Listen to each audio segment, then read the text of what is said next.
The leader of the opposition, who expressed his outrage at the move, posited that while he welcomes development, it must and should not come at the expense of the lives or livelihoods of citizens. So once there's an overflooding and overtopping in one area, all of those areas are affected. And so it is for all of us to understand that the livelihood of people are at stake here.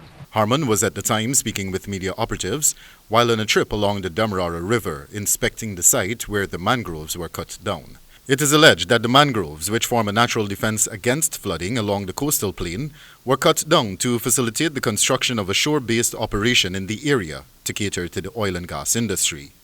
The shore-based facility is allegedly being constructed by TriStar Industries Incorporated, a local company which specializes in commercial and residential air conditioning services, as well as automobile spares and services.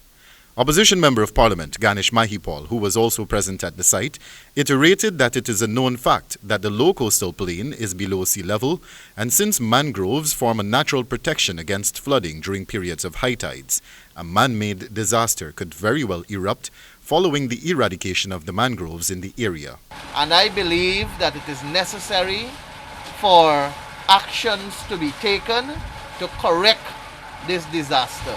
And not any and all action, a proper study should be done so that you should know what is the most effective way in which you can correct this madness. Leader of the Alliance for Change faction of the opposition coalition, Kemraj Ramjatan, proffered the view that the removal of Dr. Vincent Adams at the helm of the Environmental Protection Agency was done to facilitate such ventures. He stated that Adams, who holds a plethora of accolades and has worked in very high positions with the United States government, had actually blocked the program from commencing until all other relevant agencies had issued their approval for the venture. And I find it very reprehensible that this Sea Defense Committee people, the Mangrove Committee people that we got at the Agriculture Ministry, a whole set of them, even right down to the people that use this river, must know that they ought to have taken steps